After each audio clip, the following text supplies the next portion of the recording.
Ladies and gentlemen, the NFL draft is one day away in beautiful Green Bay, Wisconsin. I'm here back again with some Bears coverage, and I'm very excited to bring that to you. As you saw last season, for the last 8 or 9 weeks of the season, I was very, very upset and frustrated with the Chicago Bears. Hopefully, this season I won't be as frustrated, but hope always springs eternal.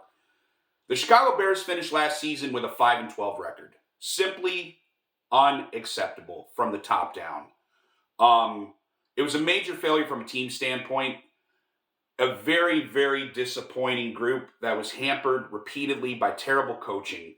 Started basically at the end of last season, the season before, where Ryan Poles and Bears ownership decided to retain the employment of Matt Eberflus, Matt Eberfraud, which was a big failure looking back at it. You go and draft a rookie quarterback in Caleb Williams, and you keep a guy who's basically a lame duck guy who hasn't proved that he can coach at the NFL level.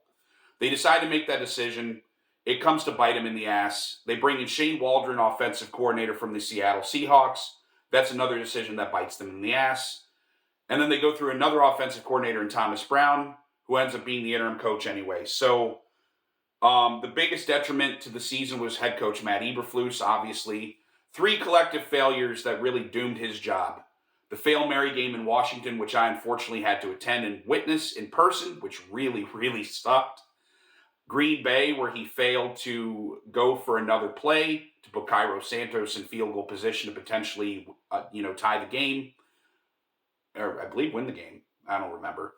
So many failures last year. The Viking game, where in overtime they play prevent defense instead of locking it down.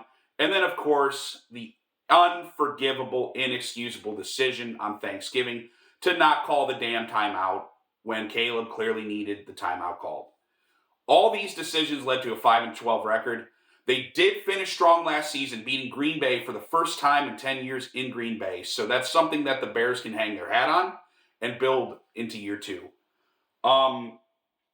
Caleb Williams, despite all of the challenges that he faced and all the adversity, he hung in there and had a solid season. 3,200 plus passing yards, 20 touchdowns to 6 interceptions. He played very well. He broke the Bears' rookie passing record, which doesn't say a lot in 100-year history that a rookie is coming in and 3,200 yards shatters the record. But what he did do is he threw the most passes in the NFL without an interception, and that's a league record. So that's something that Caleb can certainly hang his hat on and build on in year 2. The Bears smartly did a very wide coaching search. They exhausted all options to find the right man to fit their scheme, and they settled on Ben Johnson, offensive coordinator of the Detroit Lions. Since Ben Johnson has been in the fold, he has aggressively attacked in terms of trying to build this team into a contender. A few moves that he made to do that were on the offensive and defensive lines, which I really like. Signing Jonah Jackson, right tackle from the Rams. He's a guy that was hampered by injuries last season, but had a Pro Bowl caliber couple seasons with LA prior to that. They got him on a team-friendly deal.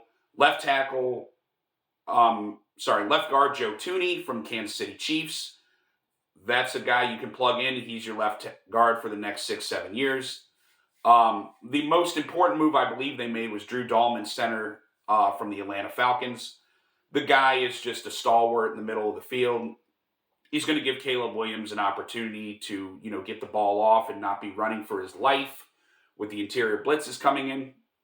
And then, of course, on the defensive side of the ball, signing Grady Jarrett from the Atlanta Falcons was a huge addition. Grady Jarrett's 30 years old, but he has Pro Bowls, All-Pros, and Super Bowl appearance on his resume. All things that can help the Bears be successful. A few silent things they did, quieter things that I really like. Case Keenum being signed to backup Caleb Williams, I think, is an upgrade at the backup quarterback position. It might not bode well for Tyson Bagent, but hopefully they can retain Bagent as the third option. That's a move I really like. But looking to the draft, after a 5-12 season, the Bears have to nail this draft. They have to continue to nail these drafts because if they don't, they're going to continue to be in the pit of misery they found themselves in for the last 6, 7, 10 years. Um, it's a very, very exciting draft. My team needs for this team. I still believe the Bears need a left tackle. Braxton Jones is not the clear option right now, left tackle. He just had a very serious injury. It is a strong left tackle and lineman draft. So there will be options across the board at left tackle if they need it. They also need a pass rusher to complement Montez Sweat. They don't have that guy quite yet. They did sign Deo Oabenigo. I butchered the crap out of his name, I'm sure, from the Colts in free agency. He has potential. He forced a couple fumbles last year and a couple defensive touchdowns. But they need somebody that can truly game wreck on the opposite side of Montez Sweat, and that's something they're going to be needing to look for in the draft. So left tackle, defensive end. Running back, I believe, will be a need. However, I am very leery about drafting Ashton Jeanty at that spot, at the number 10 spot. You have a lot of other quality options at running back in this draft. You have Omarion Hampton from North Carolina. You have Caleb Johnson from Iowa. You have the kids from Ohio State. So you have options all over this draft for running back. And I think Jeanty is a big reward, but also a big risk. And I don't think the Bears are good enough from a team standpoint yet to take on that risk. Just like when they passed on Jalen Carter a couple drafts ago and chose Darnell Wright.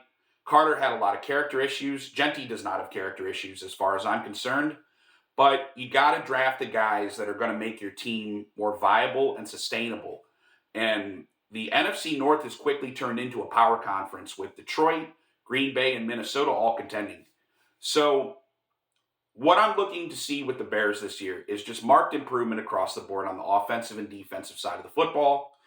I want to see smart coaching. I don't want to see a coach that doesn't know how to call timeout.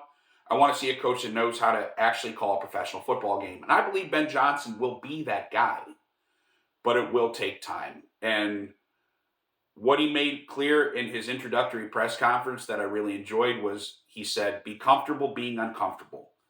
Caleb Williams is going to have to adjust his style of play, but Ben Johnson is going to mold the offense around Caleb Williams' skill set. He's going to tear it down to the studs, like he said, and he's going to make sure that Caleb has the tools he needs to get the job done.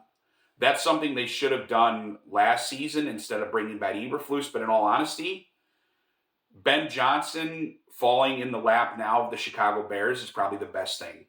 So this is the first video. We're going to be doing another video where we're going to be diving deeper into the draft tomorrow.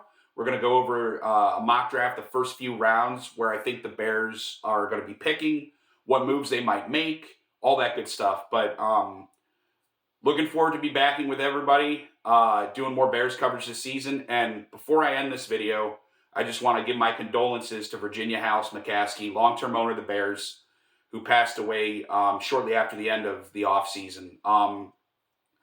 Virginia McCaskey leaves behind a legacy of service to the Chicago community, to the Bears fans. She was very, very kind woman.